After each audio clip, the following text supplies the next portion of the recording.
Black board education में आपका स्वागत है। आज 26 फरवरी है और 26 फरवरी के महत्वपूर्ण करंट अफेयर को देखेंगे। अगर आपको इस वीडियो का पीडीएफ चाहिए तो हमारे टेलीग्राम को ज्वाइन कर वहां से प्राप्त कर सकते हैं और साथ ही साथ हमारे चैनल को सब्सक्राइब और शेयर जरूर कीजिए। पहला क्वेश्चन कह रहा है, रियो ओपन टेनिस ATP 500 खिताब जीतने वाले विश्व के सबसे कम उम्र के खिलाड़ी कौन बने हैं? तो यह बने हैं कार्लेस अल्कराज। तो कार्लेस अल्कराज अर्थात इसका आंसर हो जाएगा C। उसके बाद इसके बारे में समझ लेते हैं। 18 वर्षीय स्पेनियार्ड कार्लेस अल्कराज ने ब्राज़ील के रियो डी जेनेरियो में डिएगो श्वार्ट्ज़मैन को हराकर रियो ओपन टेनिस खिताब जीता है। 7वीं वरीयता प्राप्त अल्कराज की तीसरी वरीयता प्राप्त श्वार्ट्ज़मैन पर 6-4, 6-2 की जीत में उन्हें 2009 में डिवीज़न के गठन के बाद सबसे कम उम्र का ATP 500 चैंपियन बना दिया गया है।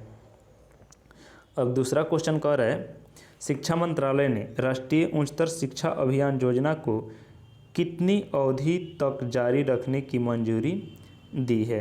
तो यह 31 मार्च 2026 तक के लिए कर दिया है, तो इसलिए इसका आंसर हो जाएगा A। शिक्षा मंत्रालय ने 12,929.16 करोड़ के व्यय के साथ राष्ट्रीय उच्चतर शिक्षा अभियान योजना को 31 मार्च 2026 तक जारी रखने की मंजूरी दी है। योजना का नया चरण लगभग 1,600 परियोजनाओं को समर्थन करेगा।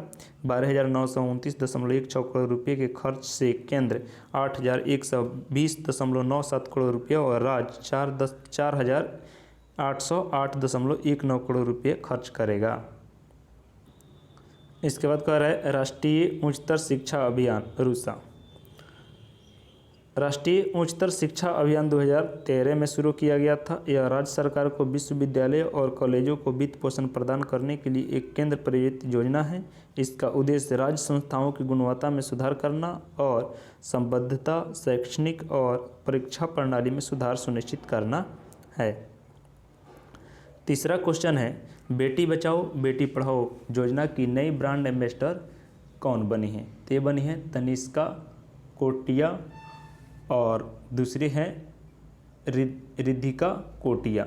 ये दोनों A और B सही हो जाएगा, तो इसलिए इसका आंसर C हो जाएगा। A और B दोनों का नाम दिया है तनिष्का कोटिया और रिद्धिका कोटिया।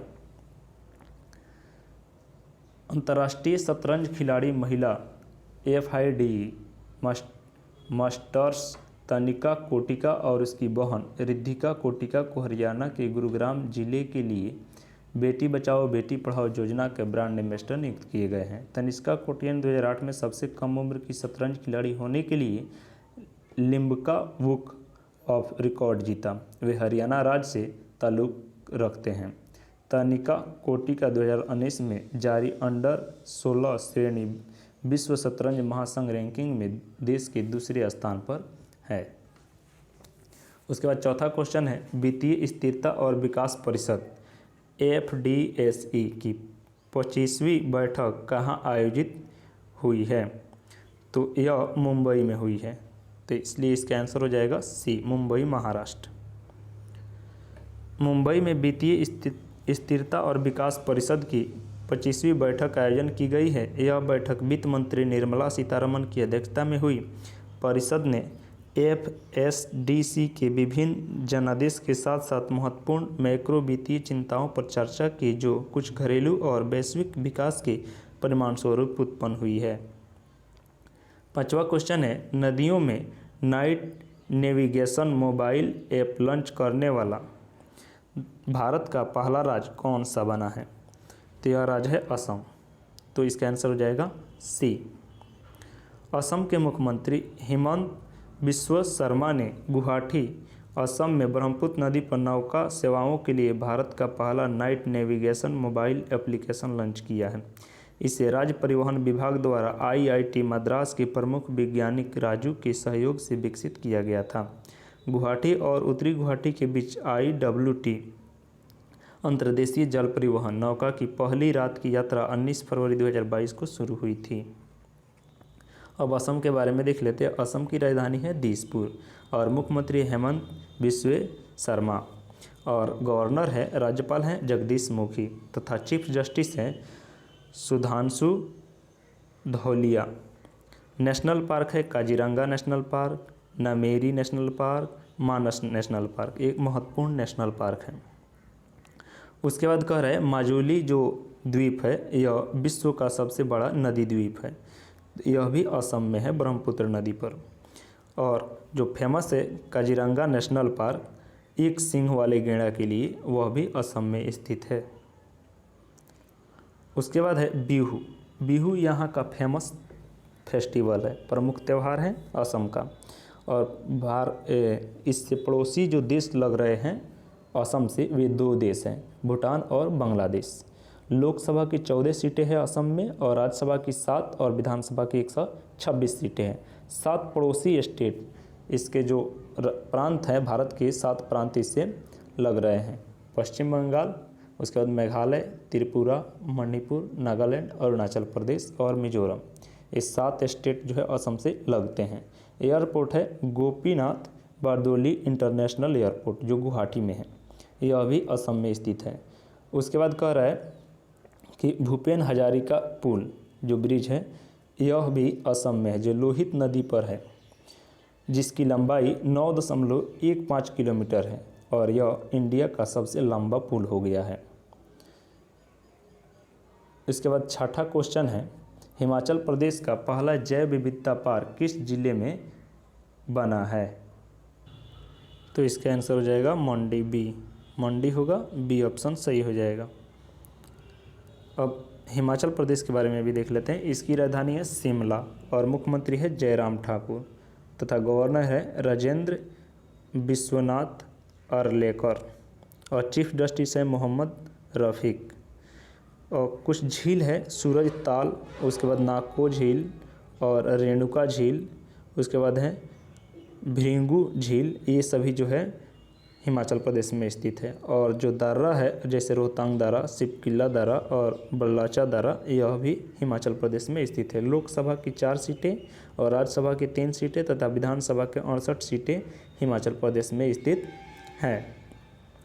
7वां क्वेश्चन है बैगनी क्रांति ओरमा मिशन के तहत लेवेंडर खेती को कहाँ शुरू किया जाएगा?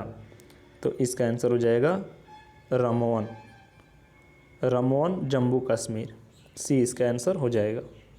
केंद्रीय मंत्री जितेंद्र सिंह के अनुसार केंद्र सरकार जम्मू कश्मीर के रामौन जिले में बैगनी क्रांति शुरू करने की योजना बना रही है। विज्ञान एवं प्रौद्योगिकी मंत्रालय के माध्यम से CSIR 3M के और ट्रोमा मिशन के तहत लेवेंडर की खेती को बढ़ावा देकर बैगनी क्रांति की योजना बनाई जाएगी। इसकी योजना डोडा और रियासी जिले की तंज पर बनाई जाएगी। जिले के युवाओं की आय के स्रोत बढ़ाने के लिए रामौन में लेवेंडर की खेती शुरू की जा सकती है। डोडा और रियासी में 500 से अधिक युवाओं ने बैगनी क्रांति का लाभ उठाया और अपनी आय में वृद्धि की है। बैगनी क्रांति इस मिशन के तहत जम्मू कश्मीर के डोडा जिले में पहली बार किसानों को मुफ्त में लेवेंडर के पौधे दिए जाएंगे। जिन लोगों ने पहले लेवेंडर की खेती की थी उसे 5 से 6 प्रति पौधे की दर से शुल्क लिया गया। यह क्रांति आयातित सुगंधित तेल से घरेलू किस्मों को और बढ़ते हुए घरेलू सुगंधित फसल पर आधारित कृषि अर्थव्यवस्था को समर्थन देने के लिए शुरू की गई थी। ओरोमा मिशन क्या है? CSIR ने सुगंध उद्योग और ग्रामीण रोजगार के विकास के लिए कृषि प्रसंस्करण और उत्पाद विकास के क्षेत्र में वांछित हस्तक्षेप के माध्यम से सुगंध क्षेत्र में परिवर्तन लाने के उद्देश्य से ओरमा मिशन शुरू किया गया।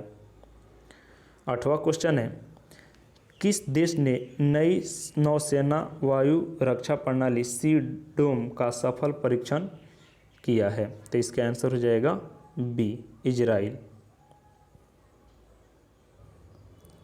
अब इजराइल के बारे में देख लेते हैं। इजराइल जो है एशिया में आता है, एशिया महादेश में स्थित है।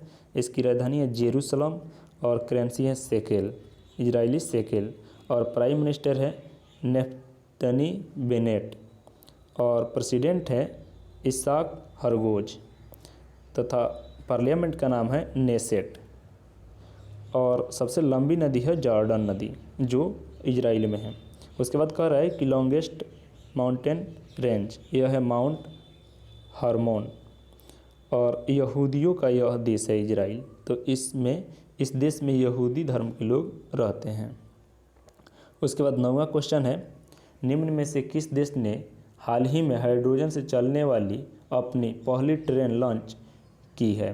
तो इसका आंसर हो जाएगा जापान। तो इसका आंसर हो जाएगा सी, जापान दिया है। और जापान ने पहली हाइड्रोजन से चलने वाली ट्रेन लॉन्च की है। इस अनावरण को देश के 2050 तक कार्बन न्यूट्रल बनाने के लक्ष्य की दिशा में एक कदम के रूप में देखा जा रहा है। हाइड्रोजन से चलने वाली इस ट्रेन का मार्च में परीक्षण किया जाएगा।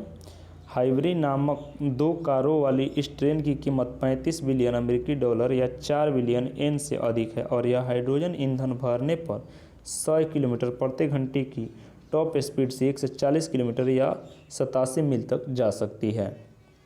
10वां क्वेश्चन है, भारत ने किस देश के साथ नीली अर्थव्यवस्था और महासागर शासन पर रोड मैप समझौता पर हस्ताक्षर किया है? तो इसका आंसर हो जाएगा फ्रांस। ये इसका आंसर हो जाएगा। भारत और फ्रांस ने नीली अर्थव्यवस्था और महासागर शासन पर अपने द्विपक्षीय आदान प्रदान को बढ़ावा के लिए रोड मैप पर हस्ताक्षर किया है। यह समझदारी महासागरों की बेहतर समझ के लिए समुद्री विज्ञान अनुसंधान में सहयोग की संभावना का पता लगाने में मदद करेगी और यह सुनिश्चित करेगी कि कानून के शासन के आधार पर महासागर एक वैश्विक साझा स्वतंत्र और व्यापार का स्थान बना रहे। रोड मैप के दायरे में समुद्री व्यापार, नौसैनिक उद्योग, मत्स्य पालन, समुद्री प्रौद्योगिकी और वैज्ञानिक अनुसंधान, एकीकृत तटीय प्रबंधन, समुद्री पर्यटन, अंतर्देशीय राजमार्ग और नागरिक समुद्री मुद्दों पर सक्षम प्रशासन के बीच सहयोग शामिल होगा। अब फ्रांस के बारे में देख लेते हैं। फ्रांस जो है यूरोप में आता है, यूरोप महादेश में फ्रांस आता है। इसकी राजधानी है पेरिस और मुद्रा जो है यूरो है तथा प्राइम मिनिस्टर है जीन कैस्टेक्स। और यह कह रहा है कि राफेल जो एयरक्राफ्ट भारत ने खरीदा है वह फ्रांस से ही खरीदा है। फ्रांसीसी क्रांति जो हुई थी वह 1789 में हुई थी और यूनेस्को का मुख्यालय है पेरिस में जो फ्रांस में ही स्थित है और वहाँ के पार्लियामेंट का नाम है नेशनल असेंबली। इतना फ्रांस के बारे में जानना जरूरी है। Thank you. नहीं सॉरी, यहाँ पर जो है रिवीजन क्वेश्चन को भी देख लेते हैं जो 25 फरवरी का है। Drugs control general of India ने कितने साल तक के बच्चों के लिए कोरोना वैक्सीन कार्बोवैक्स को अंतिम मंजूरी दी है? तो इसका आंसर हो जाएगा 12 से 18 सी। उसके बाद कह रहा है कि भारतीय रेलवे का पहला केबल पुल कहाँ बनाया जा रहा है? तो यह बनाया जा रहा है जम्मू कश्मीर में। तो सी इसका आंसर हो जाएगा।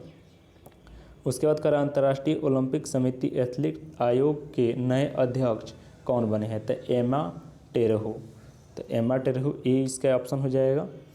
उसके बाद है 48वें खजुराहो नृत्य महोत्सव 2022 का उद्घाटन किस राज्य में किया गया है? तो यह हो जाएगा मध्य प्रदेश में। खजुराहो मध्य प्रदेश में स्थित है।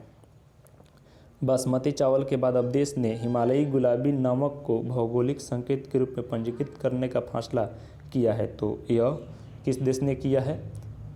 यह हो जाएगा पाकिस्तान। ये इसका आंसर हो जाएगा। महेंद्र सिंह कन्याल को किस देश में भारतीय राजदूत के रूप में नियुक्त किया गया है? तो यह हो जाएगा सीरिया। सीरिया की राजधानी है दमिश्क।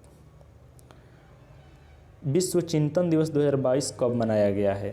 तो यह फरवरी 2022 को मनाया गया है।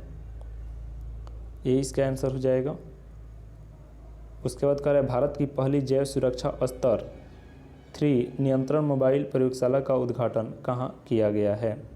तो यह हो जाएगा महाराष्ट्र में किया गया है। तो सी इसका आंसर हो जाएगा। उसके बाद कह रहा है the founders the story of PayPal नामक पुस्तक को किसने लिखा है? तो इसको लिखा है जिमी सोनी ने। तो जिमी सोनी सी इसका आंसर सही हो जाएगा। उसके बाद कह रहा है हाल ही में भारत और किस देश ने पूर्वी ब्रिज 6 वायु का अभ्यास शुरू किया है? तो यह हो जाएगा ओमान। ओमान ने शुरू किया है। तो सी इसका आंसर हो जाएगा। Thank you.